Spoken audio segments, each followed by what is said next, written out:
할렐루야, 주님의 이름으로 환영합니다. 오늘은 11월 첫날입니다.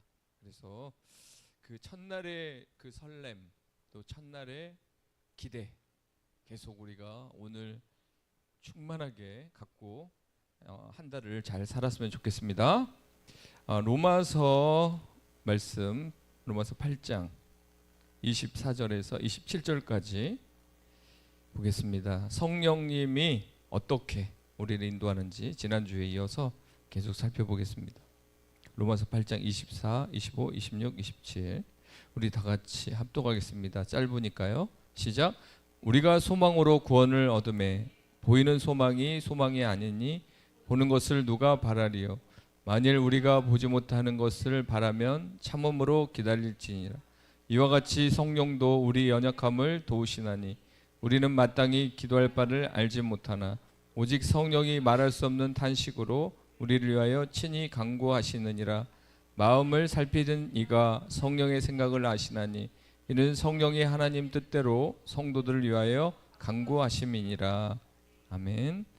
제가 어제 그 10월의 마지막 날 그 파주에 그 건빵 한 600박스 넘는 그 박스가 있었고 교회가 한 30교회 정도가 와서 그것을 이제 구입해서 교회 전도하기 위해서 이제 모였습니다. 그래서 저도 이제 따라갔습니다. 우리 교회 차로 간 게 아니라 한 목사님 따라가서 우리도 10개를 가져와야 되니까 가서 이렇게 건빵 나르고 그러다가 그쪽에 이제 홍간지 지사님이 전화를 해봤죠. 왜냐하면 그쪽으로 이사 간다고 해서 이쪽 좀 아닐까 해서 그 야당동이라고 있더라고요. 운정동도 있고 야당역이 있어요. 그래서 전화를 해서 딱 이쪽 아니냐 했더니 맞다는 거예요. 그래서 골프장이 옆에 있대요. 근데 옆에서 딱 보니까 골프장이 옆에 있어. 거의 다 거기 집 앞에까지 제가 온 거죠.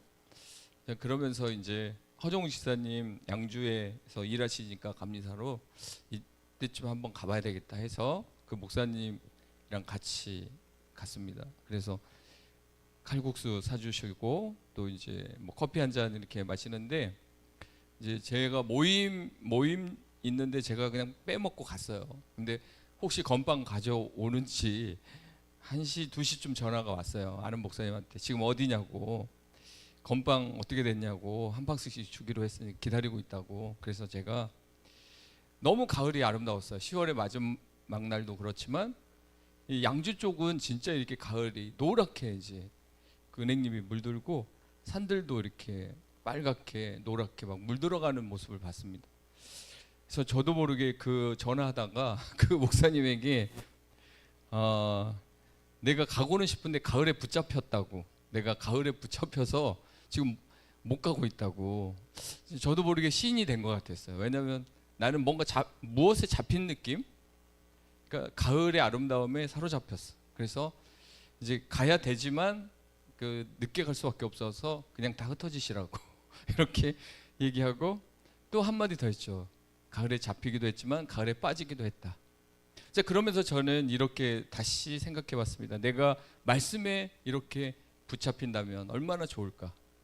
이 가을이 아름다움에 내가 사로잡힌 것처럼 이 아름다운 말씀에, 이 성령의 따뜻한 사랑에 내가 사로잡힌다면 얼마나 좋을까. 다른 스케줄 같은 것도, 다른 내가 하고 싶은 것들도 좀 미룰 수 있겠구나.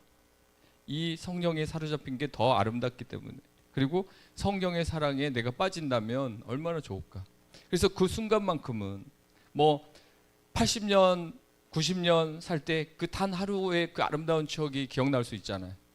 또 2024년 365일이 있지만 10월의 그 마지막 날 따뜻하고 화려한 가을의 그 아름다움, 가장 아름다운 시간이 될 수도 있잖아요. 근데 우리는 꼭 그렇게 상대적으로 어떤 날이 가장 아름다웠다라고 하기보단 365일 모두가, 흐린 날도 나에게는 의미가 있는 것이고 맑은 날도 의미가 있는 것이고 눈물로 밤을 지새우는 그날도 의미가 있는 것입니다. 왜냐하면 우리는 달력에서 지워버리고 싶고 기억에서 그 아픈 시간들은 다 지워버리고 싶지만 사실 그 시간들이 전부 모아져서 나의 인생이 되는 거 아니겠습니까?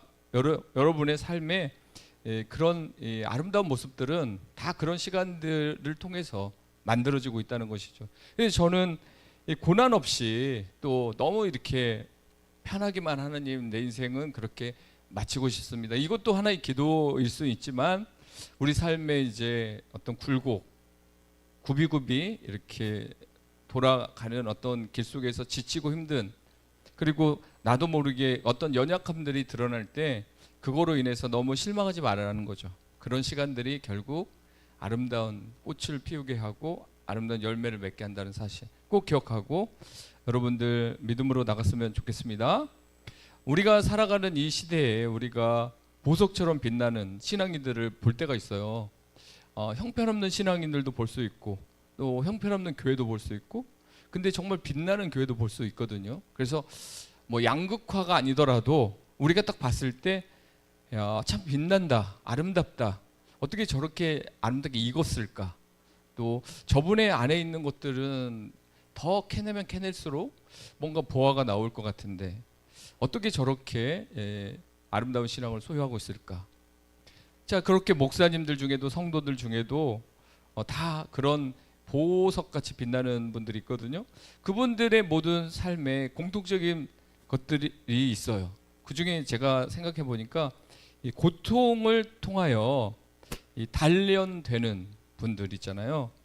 뭐 진주도 그렇게 그 조개의 고통을 통해서 만들어지듯이 또 이렇게 고난을 통해서 우리가 하나님께 이제 더 밀착하고 접근하게 되잖아요. 그때 이제 하나님께 단독자로 서보는 것도 우리는 그때 경험할 수 있거든요. 솔직히 뭐 우리 가족들끼리 매일 만나고 또 회사에서도 매일 동료들을 만나잖아요.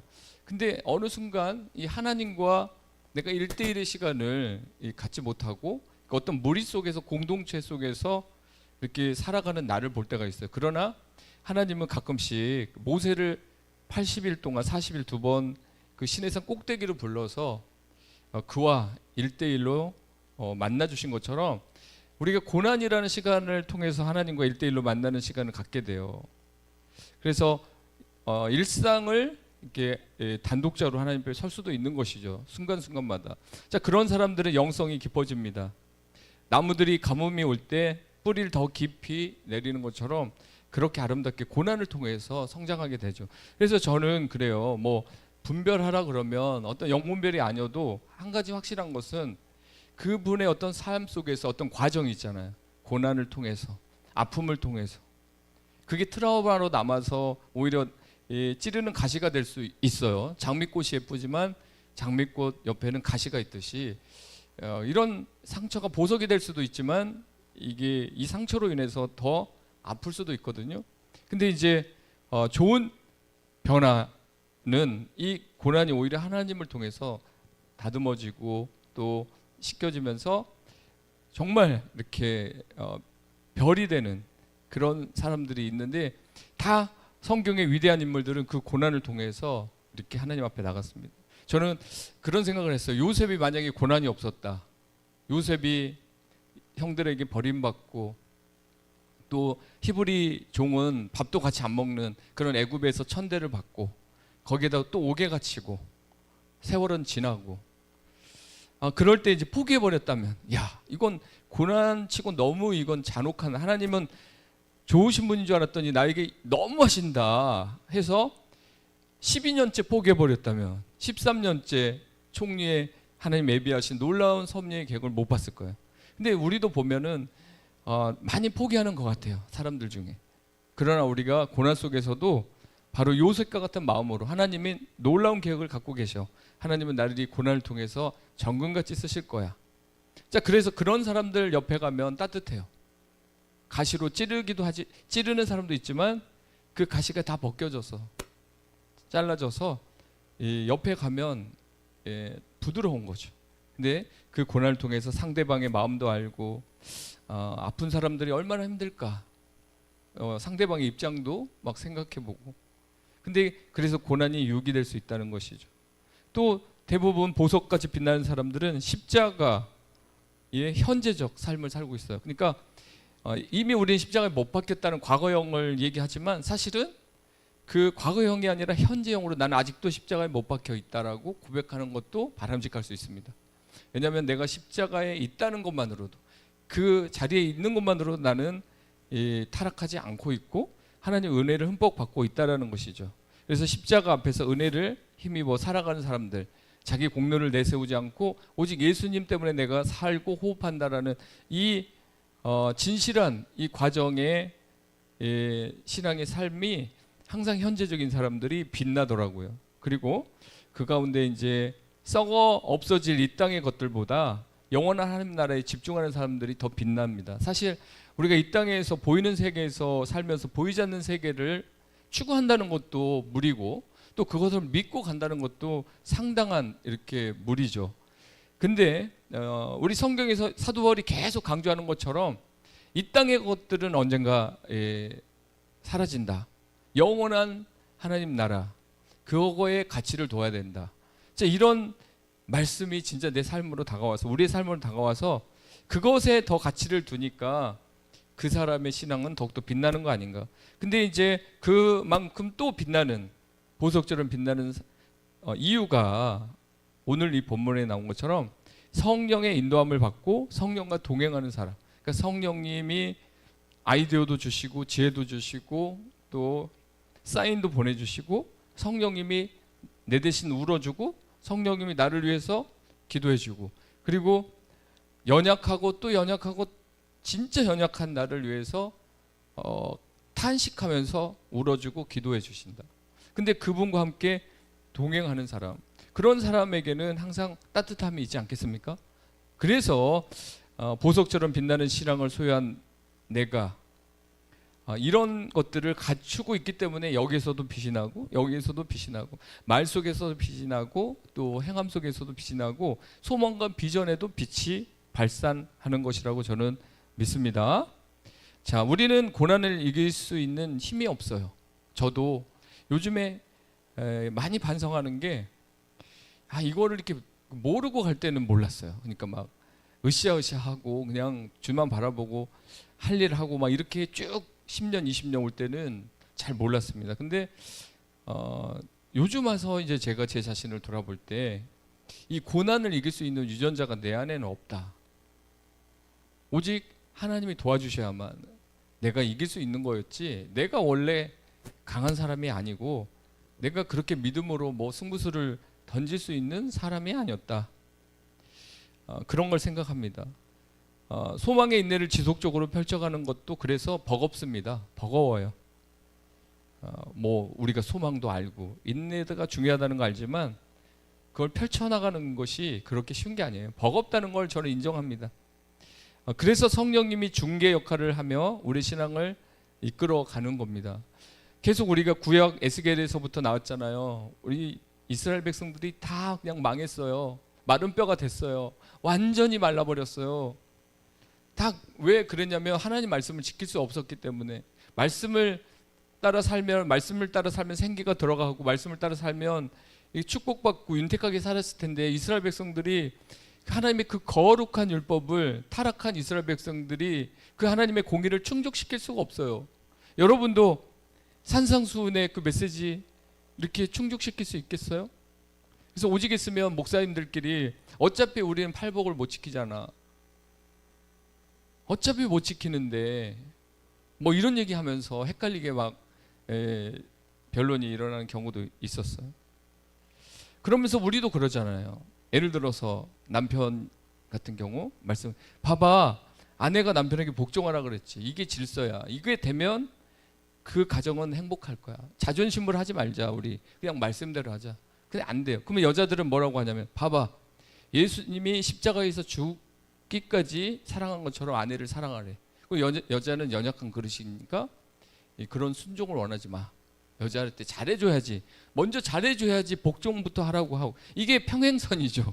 그 트로트에 평행선이라는 노래가 있더라고요. 계속 평행선이죠, 그렇게 주장하면. 근데 여기에서 그런 수없이 많은 서로의 갈등, 서로 이 요구하는 것들, 자, 이런 것들로 인해서 오히려 상대방의 그런 모습을 보고 나의 신앙도 안 자라고, 또 내가 믿었던 사람이 저렇게 나오니까 또 시험도 드네 해서 신앙이 약화될 가능성이 있습니다. 자, 그러기 때문에 성령께서 그런 부분에서도 개입하시고 또 그런 가운데서도 우리 삶에 가담하셔서 그런 부분을 하나씩 설명해 줄 때 좋습니다. 그래서 사실은 그런 거 있잖아요. 가난한 사람이 막 부자를 이렇게 막 뭐라고 하면 사람들이 설득이 안 되잖아. 근데 부자가 그렇게 우리가 부자로만 살 겁니까? 하면서 부자의 역할이 뭡니까? 하면서 가난한 자를 도와야 되지 않겠습니까? 하면 그게 설득이 되는 것이죠. 그러니까 어떻게 보면 그래서 어느 자리까지 우리가 가서 그 사람들과 같은 레벨이 있지만 다른 사람들의 입장을 얘기해 줄 수 있는 그런 자리까지 우리가 갔으면 좋겠습니다. 이게 성령을 통해서만 가능하다는 것이죠. 자, 성령님이 성도들의 연약함을 도우시기에 우리는 충분히 승리할 수 있습니다. 현실은 저는 현실답게 말합니다. 왜냐하면 현실이 어렵다는 건 정확하게 말합니다. 그러나 그 현실로 끝나는 게 아니라 성령님이 개입하신다면, 가담해 주신다면, 우리의 무거운 짐을 분담해 주신다면, 대신 그 짐을 짊어지신다면 우리는 이길 수 있고 연약함에서 탈출할 수 있다는 사실이죠. 그래서 성경에 나온 이 약속들이 우리의 삶에 그대로 적용될 때 또 그렇게 믿고 가는 사람에게는 사자처럼 담대한 모습이 보일 때가 있습니다. 그런 사람이 앞에서 염려하지 마. 내가 예전에도 이런 일이 있었는데 주님께 맡겼더니 며칠 안 가서 다 해결되더라. 괜히 잠 못 이루지 말고 그냥 푹 자. 하나님께 맡겨. 하나님 다 알고 있어. 자, 이런 고백을 승리한 자들이 얘기해 줄 때 그 길을 가는 사람들 다시 힘을 얻게 됩니다. 자, 여기에서 이제 성령님께서 우리 연약함을 도와주신다 그랬는데 이 연약함이란 무엇을 말하냐면 이 원어적으로 볼 때 힘이 없는 상태를 의미해요. 힘이 없는 상태가 연약함이라는 것이죠. 자, 우리가 얼마나 힘이 없는 인생입니까? 세상을 이길 힘도 없죠. 믿음으로 고난을 헤쳐나갈 수 있는 힘도 없는 상태죠. 당면한 문제를 쉽게 풀어갈 수 없는 그런 힘없는 존재. 인정하시죠? 이런 연약함을 하는 성령께서 도와주신다는 것이죠. 정말 옆에서 성령님께서 그래 너의 연약함을 내가 다 안다. 그래서 내가 도와주려고 왔잖아. 어떻게 왔어? 네 안에 가장 가까이 너와 있잖아. 그러니까 너를 도울 수 있어. 내가 멀리서 너를 돕는다고 전화로 내가 너를 도와줄게 전화로 하는 것은 돕는 게 아니지. 너의 마음속에 있고 너의 삶 모든 영역에 내가 그림자처럼 함께한다는 거. 자, 이렇게 해서 성령님께서 힘없는 우리에게 찾아오셔서 도와주시는 것이죠. 어떤 연약함이 더 있습니까? 질병이나 그리고 쇠약과 같은 육체적인 약함도 포함하고 있습니다. 육체적인 약함. 그래서 막 아파서 맨날 힘들고 그렇게 사는 사람들도 성령께서는 연약함으로 인정해서 도와주시는 거예요. 믿으시죠? 그리고 일반적인 모든 연약함, 더 나아가 나약 또는 비겁한 모습까지도 연약함 속에 속해 있어요. 우리가 비겁할 때 있거든요. 정말 우리는 다 의리 있게 살 것 같고 정말 나는 당당하게 살 것 같지만 어쩔 때 비겁하게 빠질 때가 있어요. 어쩔 때 얍삽하게 빠질 때도 있거든요. 목사인 저도 마찬가지입니다. 자, 이런 모든 것이 우리의 연약함의 총체적인 모습입니다. 자, 이런 것들을 인정하는 우리 행복한 가족들을 성령께서는 도울 수밖에 없어요. 근데 정말 남편한테도 얘기 안 하고 친구한테도 얘기 안 하고 자기가 다 해결하겠다고 끙끙대면서 그러면서 그 무거운 짐 지고 폼 잡고 그렇게 신앙생활 하는 사람들은 성령께서 오히려 탄식해요. 야, 약하면 약하다고 해. 내가 어차피 다 아는데 의인은 없나니 하나도 없고 내가 죄인을 부르러 왔지 의인을 부르는 게 아니야. 병든 자에게 내가 필요한 거야. 근데 넌 병든 거에 대해서 왜 숨겨? 왜 병든 거를 안 좋게만 생각해? 그래서 뭐 자라오면서 그런 성품이 만들어져서 그런 사람도 있고 아니면 지기 싫어서 남들한테 지기 싫어서 그렇게 했던 어떤 습관들이 교회 와서도 그렇게 보여질 수도 있어요. 그러나 성령님은 우리 모든 것을 다시기 때문에 우리가 성령님께 내 짐을 내어드려서 성령님께서 함께 분담하시고 우리의 연약함을 대신 짊어지시는 것이죠. 자, 도우시는 성령님, 우리 아픔과 함께 하셔서 우리의 사역에 함께 가담하신다는 것이죠. 가담하시고 열심으로 우리의 삶을 도우십니다. 그 도움 중에 핵심은 어떤 도움이겠어요? 성령께서 인간의 이해를 초월하는 영적 기도를 하도록 중재하여 우리와 연합하신다는 것입니다. 그러니까 뭐 여러 가지 도와주는 것들이 있는데 그 중에 기도 부분을 도와주시는 거죠. 자, 우리가 기도를 많이 하지만 기도 땡 하고 기도하면 정말 이 성령님의 인도를 따라서 내가 기도하는 건지, 아니면 자동으로 내 안에 기도해야 될 것들이 막 솟아나는 건지, 막 방언 터지듯이 이렇게 터져 나오는지. 그래서 저도 이렇게 막 구별해 보진 않았는데 이 본문을 보면서 내가 미처 몰랐구나. 이 성령께서 내 기도를 인도하시고 내 기도를 이끌어 가시는 건데 그냥 땡 하면 내가 기도를 막 했구나. 물론 그런 기도 속에 성령께서 조정하시고 이끄시는 그런 기도들이 있었겠죠. 그리고 우리가 기도하는 게 뭐 정말 공자같이 뭐 이렇게 유식하게 뭐 그렇게 다 기도하는 게 아니잖아요. 뭐 앞뒤 문맥이 맞지 않을 수도 있고 막 급한 대로 막 기도할 수도 있고, 그걸 하나님은 다 들어주시긴 하는데 이제 그래도 성령님의 어떤 이끄심과 인도하심과 생각나게 하심과 어떤 필요한 기도, 이런 것들을 성령님께 묻고 기도를 하는 게 바람직하구나. 어차피 성령님은 우리의 기도를 조종하고 있었어요. 다. 그래서 이럴 때는 이런 기도를 하기를 원하셔서 감동을 주실 때가 있었고, 또 이럴 때는 이제 이런 기도에 너무 치우쳐 있을 때는 이런 기도는 이제 이 정도만 하고 또 이제 그 교회 성도들을 위해서 또 나라 민족을 위해서도 이렇게 기도했으면 좋겠다.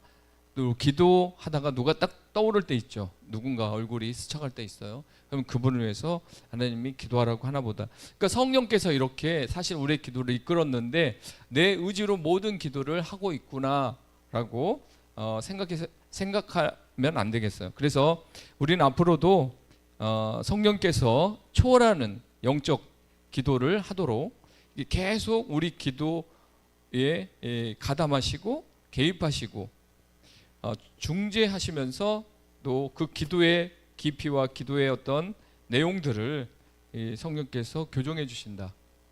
이걸 도와주신다는 것이죠. 일단 기도가 올바르게 되면 다른 것도 다 좋아지지 않겠습니까? 그렇죠? 기본기가 잘 되면 다른 것도 다 잘 되듯이 가장 여기서 말하고 싶은 건 성령께서 우리 연약함을 도우시지만 여러 가지 다 도우시지만 마땅히 기도할 바를 알지 못하는, 성령께서 원하시는 기도를 놓치고 있는 그 부분을 먼저 잡아주신다는 것이죠. 말할 수 없는 탄식으로, 성령께서 이렇게 말할 수 없는 탄식으로 우리를 위해서 이렇게 기도하시고 우리를 교정하신다는 것은 우리가 얼마만큼 육신적이고 얼마만큼 우리가 본능대로 살고 우리가 얼마만큼 내 중심적으로 기도하는지를 정확하게 표현하고 있거든요. 그래서 어떤 누구도 우리나라의 제일 유명한 목사든 제일 신실한 어떤 성도든 어떤 누구도 이 성령께서 우리의 기도를 정말 하나님 뜻대로 기도하는 그런 방향으로 계속 이끄시고 있다는 거. 가끔씩 탄식하신다는 건 뭐예요? 우리가 역으로 가고 있기 때문에, 우리가 그 하나님의 뜻대로 기도하지 못하고 있기 때문에 탄식할 수밖에 없어요. 근데 우리를 위해서 울어주시는 분, 우리가 약간 잘못된 어떤 기도 패턴을 유지하고 있는 거에 대해서도 견딜 수 없어서 더 바른 기도, 더 바른 하나님과의 관계를 이어주기 위해서 성령께서 이렇게 말할 수 없는 탄식으로 우리를 위해 친히 간구하고 계시다. 천사들을 시켜서 기도해줘라, 이게 아니에요. 성령께서 친히 직접 다이렉트로 여러분 고민 있을 때, 아플 때, 또 여러분이 잘 나갈 때도 하나님께서 친히 간구하신다. 얼마나 감사합니까? 성령님은 어떻게 우리를 위해 중보하십니까? 성령께서 성도들 편에 서서 그들의 의식하지 못하고 깨닫지 못하는 사실들을 미리 아시고 성도들을 위해 성부 하나님께 간구하시는 거 맞춤식. 그래서 저는 항상 남을 부러워하진 않아요. 왜냐하면 나에 맞게 성령께서 찾아오시고 나의 형편을 아시기에 또 나를 위로해 주는 것도 내 스타일에 맞게 위로해 주는 거지. 장로님 스타일대로 저한테 찾아와서 그렇게 하진 않는 거거든. 다 각자 개인에게 그 체질을 하시는 성령께서 맞춤식으로 인도하신다는 사실 너무도 기쁩니다. 자, 그렇습니다. 성도가 갈등으로 인해 탄식하면서 어찌할 바를 모르고 있을 때 성령께서도 성도보다 더 심한 탄식으로 성도들 위해 찾아오십니다. 자, 이 사실이야말로 성도에게 가장 큰 위로와 구원의 보증이 아닐까 생각합니다. 그렇습니다. 정리하겠습니다. 우리가 너무 연약하기 때문에 성령님이 도와주실 수밖에 없고, 우리가 성령님을 찾지 않고 자신이 하고 싶은 대로 살아가는 시간들을 너무 오랫동안 갔기 때문에